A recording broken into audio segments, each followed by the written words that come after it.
बजरंगबली हनुमान जी महाराज जिस पर कृपा कर देते हैं भक्तों, उसका मंगल ही मंगल होता है, क्योंकि मंगलवार का दिन हमारे बजरंगबली हनुमान जी महाराज का दिन होता है।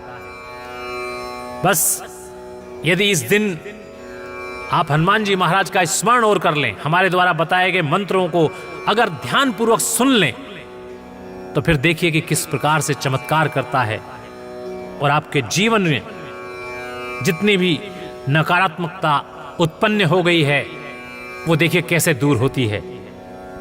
व्यक्ति यदि प्रेत बाधा से डरा हुआ है या अन्य प्रकार की शक्तियों से डरता है, तो निश्चित जान लीजिए कि हमारे द्वारा बताए गए इस मंत्र का स्मरण करने मात्र से आपके मन में से शत्रु के प्रति जो डर का भाव है वो दूर हो जाएगा। प्रेत बाधा से जो डर का भाव है वह दूर हो जाएगा और अपने शरीर के अंदर आप शक्ति का संचार महसूस करेंगे। तो आइए बताते हैं हम आपको यह अद्भुत मंत्र। ओम दक्षिण मुखाय पंचमुख हनुमते कराल बदनाय नमः। ओम दक्षिण मुखाय पंचमुख हनुमते कराल बदनाय नमः। ओम दक्षिण मुखाय पंचमुख हनुमते कराल बदनाय नमः। ओम दक्षिण मुखाय पंचमुख हनुमते कराल बदनाय नमः। ओम दक्षिण मुखाय पंचमुख हनुमते कराल बदनाय नमः। ओम दक्षिण मुखाय पंचमुख हनुमते कराल बदनाय नमः। ओम दक्षिण मुखाय पंचमुख हनुमते कराल बदनाय नमः। ओम दक्षिण मुखाय पंचमुख हनुमते कराल बदनाय नमः। ओम दक्षिण मुखाय पंचमुख हनुमते कराल बदनाय नमः। ओम दक्षिण मुखाय पंचमुख हनुमते कराल बदनाय नमः। ओम दक्षिण मुखाय पंचमुख हनुमते कराल बदनाय नमः। ओम दक्षिण मुखाय पंचमुख हनुमते कराल बदनाय नमः। ओम दक्षिण मुखाय पंचमुख हनुमते कराल बदनाय नमः। ओम दक्षिण मुखाय पंचमुख हनुमते कराल बदनाय नमः। ओम दक्षिण मुखाय पंचमुख हनुमते कराल बदनाय नमः। ओम दक्षिण मुखाय पंचमुख हनुमते कराल बदनाय नमः। ओम दक्षिण मुखाय पंचमुख हनुमते कराल बदनाय नमः। ॐ दक्षिणमुखाय पंचमुख हनुमते करालबदनाय नमः। ॐ दक्षिणमुखाय पंचमुख हनुमते करालबदनाय नमः। ॐ दक्षिणमुखाय पंचमुख हनुमते करालबदनाय नमः। ॐ दक्षिणमुखाय पंचमुख हनुमते करालबदनाय नमः। ॐ दक्षिणमुखाय पंचमुख हनुमते करालबदनाय नमः। ॐ दक्षिणमुखाय पंचमुख हनुमते करालबदनाय नमः। ॐ दक्षिणमुखाय पंचमुख हनुमते करालबदनाय नमः। ॐ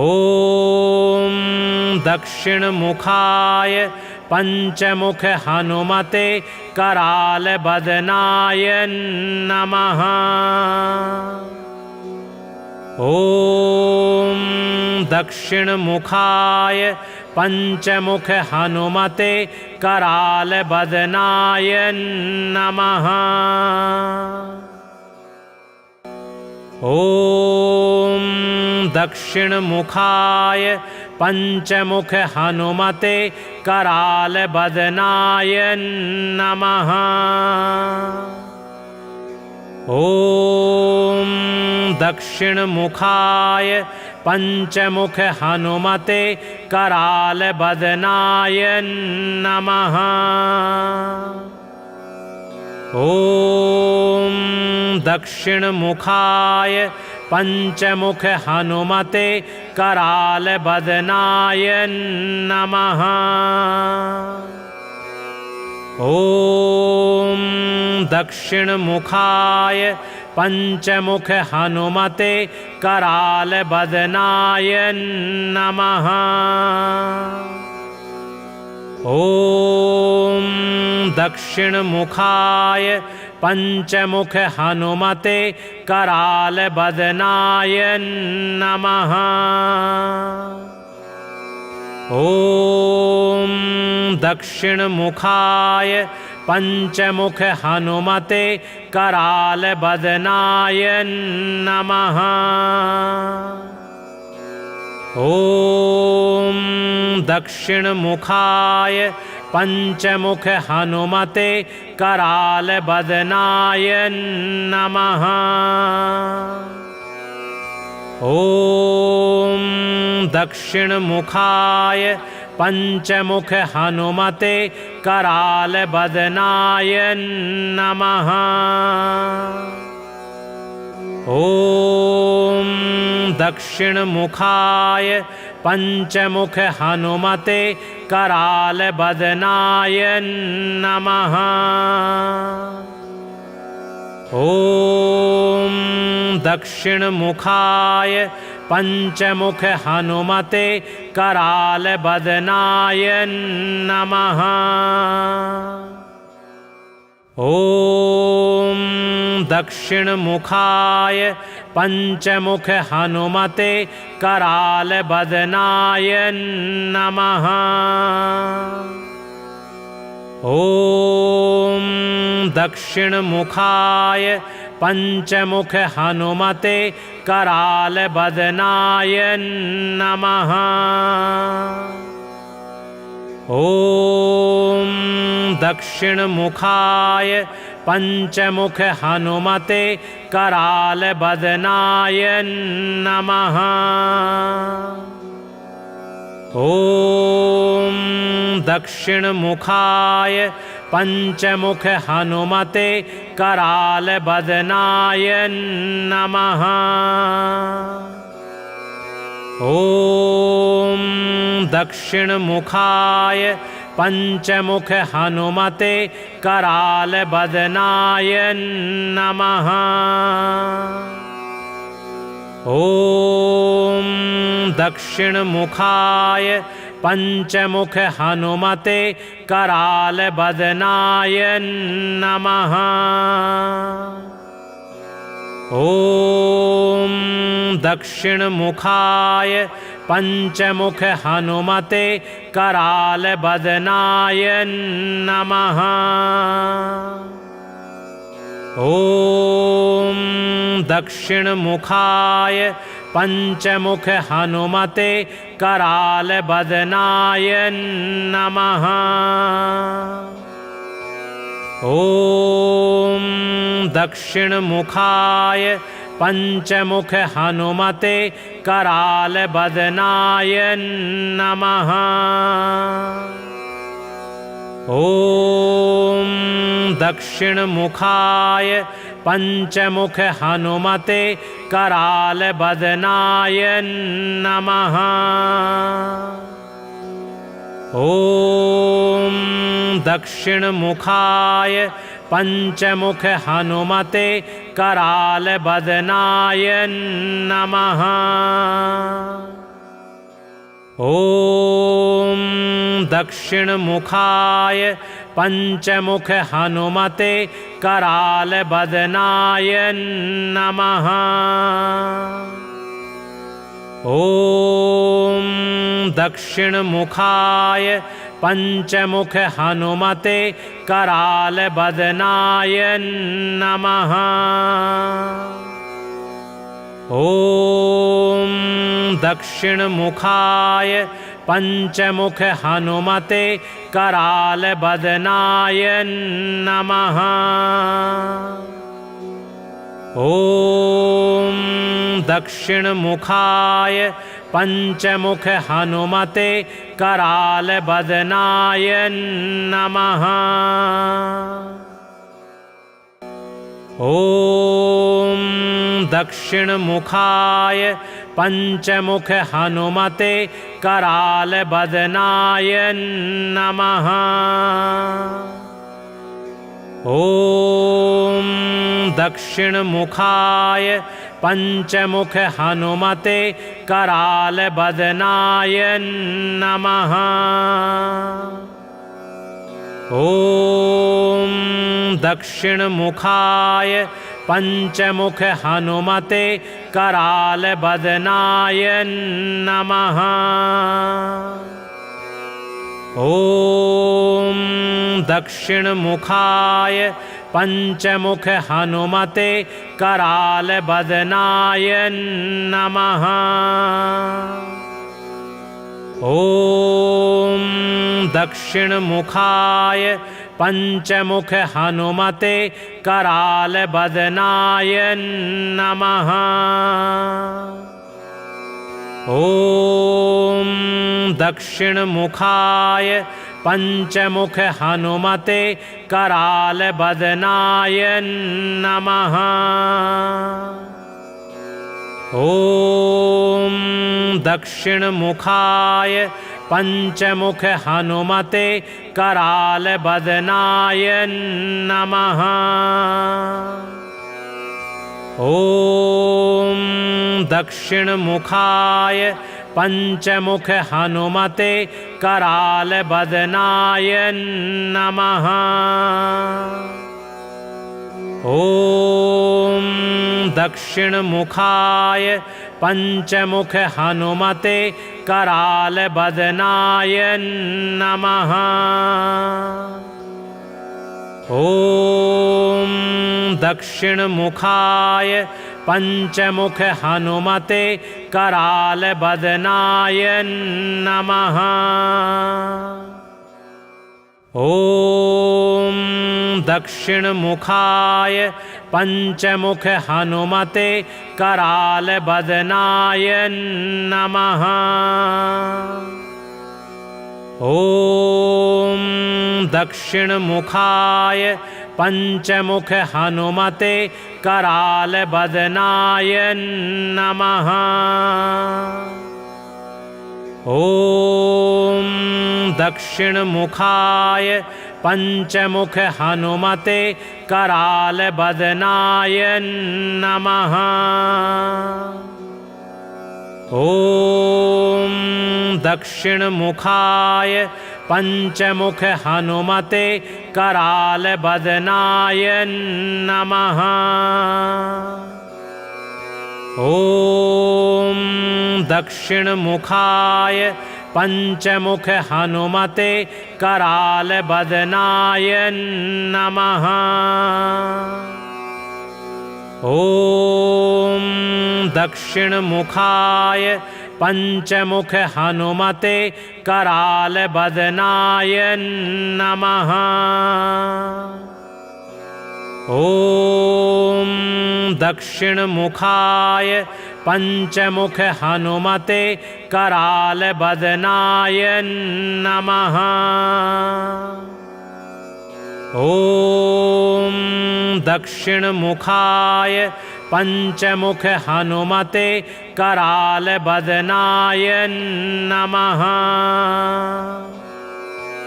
ॐ दक्षिणमुखाय पंचमुख हनुमते करालबदनाय नमः। ॐ दक्षिणमुखाय पंचमुख हनुमते करालबदनाय नमः। ॐ दक्षिणमुखाय पंचमुख हनुमते करालबदनाय नमः। ॐ दक्षिणमुखाय पंचमुख हनुमते करालबदनाय नमः। ॐ दक्षिणमुखाय पंचमुख हनुमते करालबदनाय नमः। ॐ दक्षिणमुखाय पंचमुख हनुमते करालबदनाय नमः। ॐ दक्षिणमुखाय पंचमुख हनुमते करालबदनाय नमः। ॐ दक्षिणमुखाय पंचमुख हनुमते करालबदनाय नमः। ॐ दक्षिणमुखाय पंचमुख हनुमते करालबदनाय नमः। ॐ दक्षिणमुखाय पंचमुख हनुमते करालबदनाय नमः। ॐ दक्षिणमुखाय पंचमुख हनुमते करालबदनाय नमः। ॐ दक्षिणमुखाय पंचमुख हनुमते करालबदनाय नमः। ॐ दक्षिणमुखाय पंचमुख हनुमते करालबदनाय नमः। ॐ दक्षिणमुखाय पंचमुख हनुमते करालबदनाय नमः। ॐ दक्षिणमुखाय पंचमुख हनुमते करालबदनाय नमः। ॐ दक्षिणमुखाय पंचमुख हनुमते करालबदनाय नमः। ॐ दक्षिणमुखाय पंचमुख हनुमते करालबदनाय नमः। ॐ दक्षिणमुखाय पंचमुख हनुमते करालबदनाय नमः। ॐ दक्षिणमुखाय पंचमुख हनुमते करालबदनाय नमः। ॐ दक्षिणमुखाय पंचमुख हनुमते करालबदनाय नमः। ॐ दक्षिणमुखाय पंचमुख हनुमते करालबदनाय नमः। ॐ दक्षिणमुखाय पंचमुख हनुमते करालबदनाय नमः। ॐ दक्षिणमुखाय पंचमुख हनुमते करालबदनाय नमः। ॐ दक्षिणमुखाय पंचमुख हनुमते करालबदनाय नमः। ॐ दक्षिणमुखाय पंचमुख हनुमते करालबदनाय नमः। ॐ दक्षिणमुखाय पंचमुख हनुमते करालबदनाय नमः।